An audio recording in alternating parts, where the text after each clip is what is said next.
This is Sound and Vision from KEXP. I'm Emily Fox.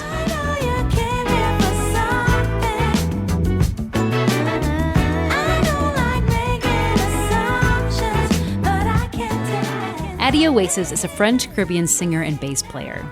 I recently caught up with her to discuss the themes of gun violence, Black resilience, and female empowerment that come up in her new album, Lotus Glow.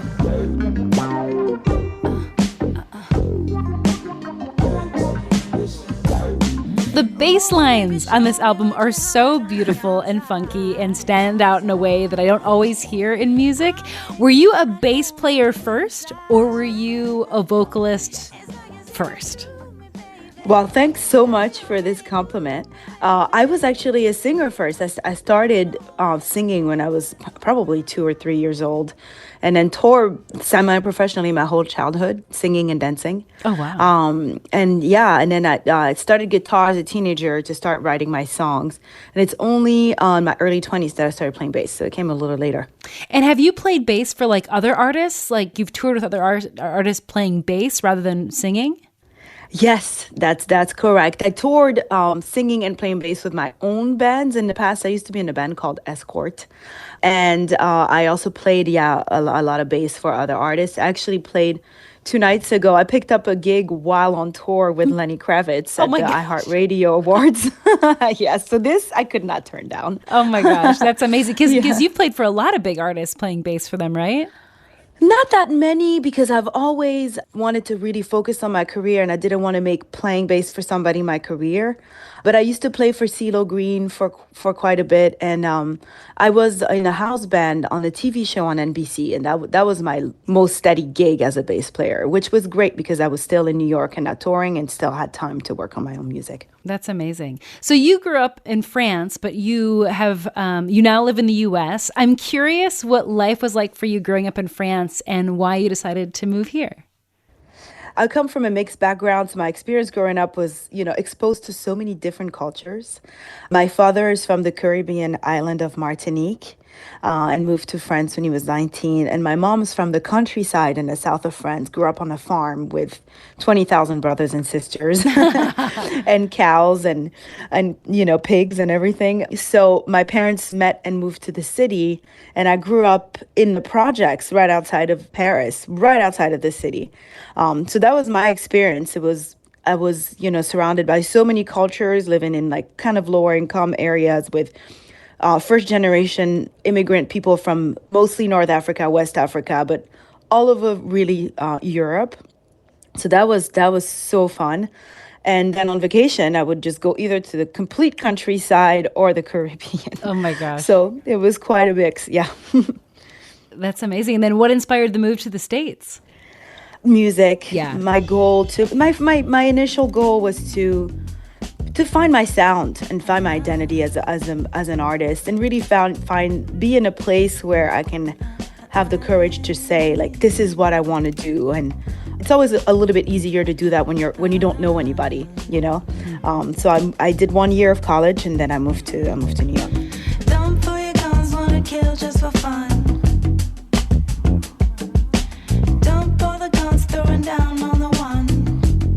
So you have a track on this album that's about gun violence called Dump All the Guns, and I was listening to it, and it's a very powerful song. It just got me thinking of, your background not growing up in the States and then being here now, and obviously gun violence is incredibly rampant here in the U.S., and I'm curious, just like from your perspective, not growing up here, like what are your thoughts about how gun violence plays out in the States versus what you saw growing up in France?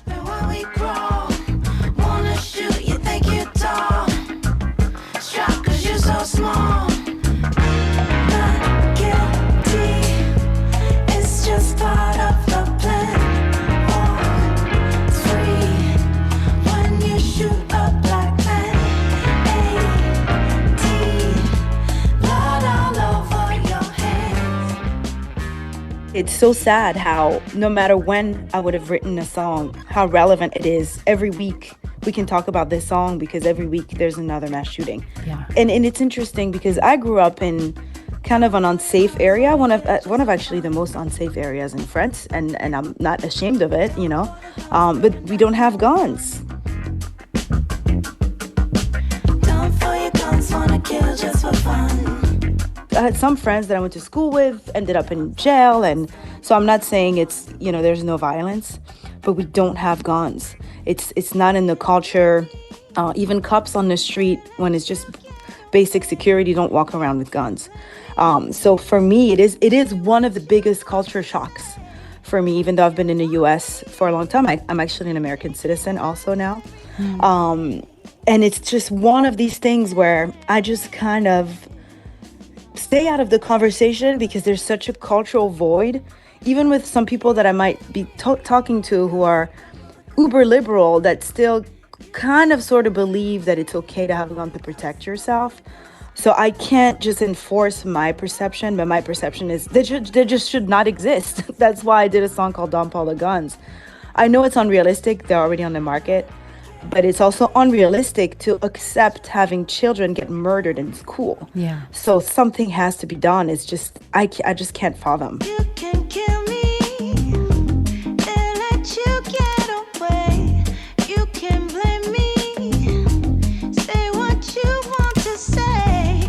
You can walk free, taking lives every day. Yeah. Don't pull your guns, don't pull your guns. So your song Serena is about the tennis great Serena Williams, but I feel like I also hear some of your story in there with the lines like, when you're casting spells from the bass line. Always known about the magic.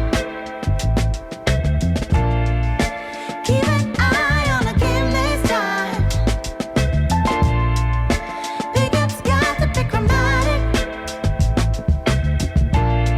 When you cast the spells from the bass line. Tell me more about the story you're telling in this song Serena.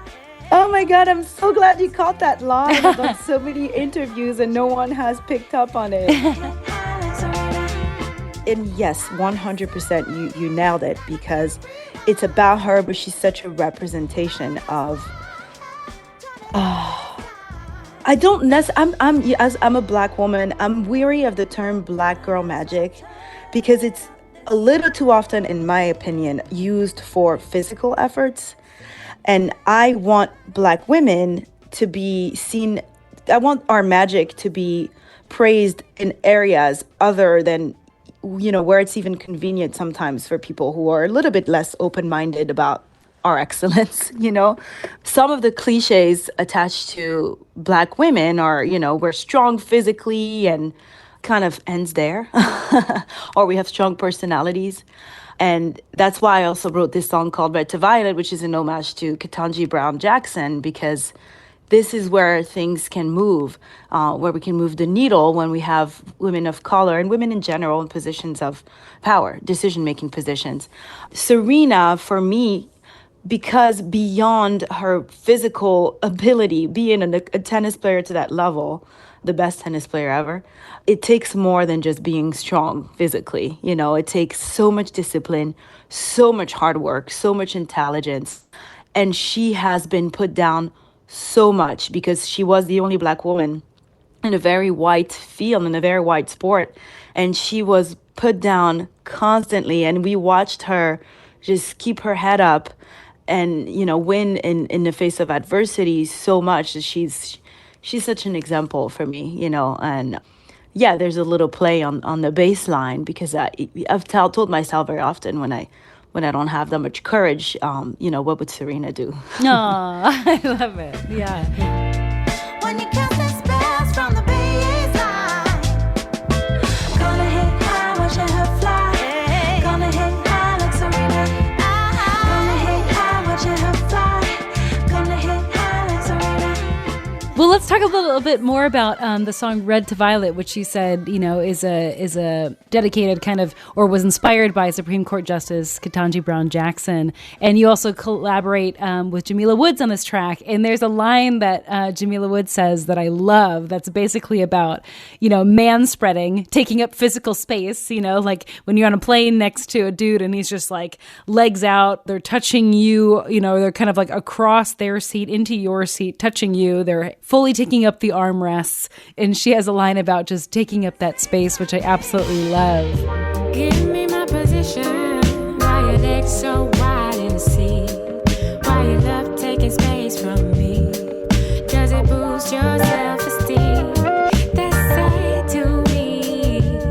Tell me more about this track and the message that you really want to make sure came across in this song. Jamila Woods is an incredible writer. She actually is a poet first before being a singer. So, that her line in this case is, give me my position, why your legs so wide in the seat. And it's such an imagery that represents how it feels to be a woman in any field, where it's just kind of men take the space and don't believe that we can do what they do. And I firmly believe that this is how we can change things. I said that on stage the other day, kind of as a joke, but we've done the trial of having men run society. It's not working out. Guys, it's not working. It's not working. We all know some things are working, but it's not working. So it's time to flip the scenario. And it's starting to change. But I will say Ketanji is a good example when it comes to, it's a pyramid. It's who's at the top. And I think we need to mix up what's at the top. We need representation for everybody. And I'll say in my field in particular, in the music field, it needs to change as well. And I think the best way to do that is to have more female producers. So that's why I'm so vocal about producing my own music, because I've had too many stories being in my early 20s or like late teens, having this default setting that if you want to make music, you have to go to the studio with some man that's going to produce your music. Why does it have to be like that? And I have so many sad stories of guys completely hitting on me and not taking me seriously. And it has to change. Women should be told that they can produce their own music, that they can write their own scenario, that they can write their own music. And, that goes also for power decision-making positions in the music business as well. Because you think about it, the songs that will be released, if a woman decides what comes out, we'll have more feminist songs, or we'll have things that are a little bit less degrading of the female kind.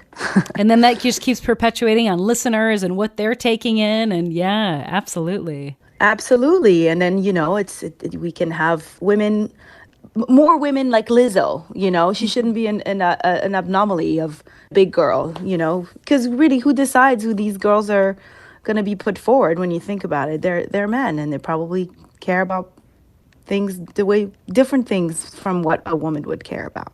Yeah. And I mean, if you look at the numbers, I know USC does a study every year where they look at kind of top Billboard songs, and then they look at who's behind those songs. And if you look at that, I think it's usually between like 2 and 5% are produced by women. So those numbers still are very, very low, and we've got a long way to go. But congrats on you producing, writing, creating this album. That's amazing. Yeah, and it's important for me to say I'm not doing it alone. I actually have men that I'm collaborating with for the most part, but that's how it should be in my eyes. Yeah, but you still have a lot of control. Collaborate with who you're comfortable with.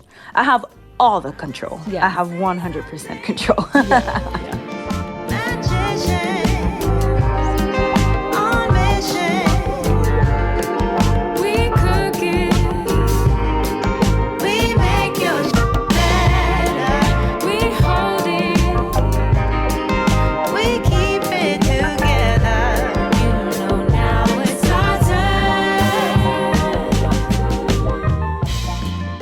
So your song Multiply is about the idea of having a baby. And I read that you said of this song, quote, "There's still this negative idea that pregnancy and motherhood are incompatible with having a demanding career. So the song is also inspired by a lot of women I admire who kill it at work while pregnant or breastfeeding. We need more examples of cool boss moms and seeing motherhood as powerful and important, but not limiting." And as someone who has a soon-to-be 9-month-old that has like my pump next to my desk right now that I have to use while doing not doing interviews, but like while editing and all that stuff, like it's very much a part of my life right now. And this is the month that we're transitioning her into daycare and me figuring out like how to again embrace this idea of being a mom and trying to kill it at work. And so I'm just curious to hear more. You are killing it. I'm a witness of it. I'm just curious to hear more on your view of motherhood and examples of mothers that are inspiring you. Yeah. Well, you just described it so well. Just exactly your example could not be more perfect. So you are my hero. You're the example of this song. You are what I'm talking about. I'm a stepmom, so I have a 12-year-old stepson. And I know a little bit of that. I mean, we have him part-time, so 50% of the week, And I know about all about the like, oh, I just landed from a tour and I'm just getting straight to his soccer game because I don't want to miss his soccer game, or I'm coming home early from the studio to make him dinner, and I'm like, I have an interview, but at the same time I'm like, I literally made him lunch while answering questions for an interview last week because I'm not compromising my kid's meal and ordering pizza for him. I wanted him to have something, healthy and balanced. But there's another side to this the story of this song is, I'm gonna get super political yet again. Sorry, guys. Go But for it. part of the inspiration was also the Roe v. Wade reversal, by the Supreme Court. And I grew up listening to R&B in the early 2000s, and so many songs were so patriarchal, and most of these songs were like it was men saying, not in all the songs, but in most cases, it's the men saying, I want to have your baby. And it's almost this like passive position that the woman takes. And I wanted to have a song where I'm telling a man or I'm telling somebody, no, I want to have a baby. And it's kind of a flip on that scenario from old school R&B music, but it's also a flip on, I decide what to do with my body when I want to. It's on my terms. So it's hiding behind a very sexy song, but it's politically very charged. It's kind of about, I decide when I have a baby, not the Supreme Court or no one else. Yeah. Wow. Yeah. I feel it when I'm next to you. Wanna make a baby. Got me going lately. That was my conversation with Addie Oasis about her new album, Lotus Glow.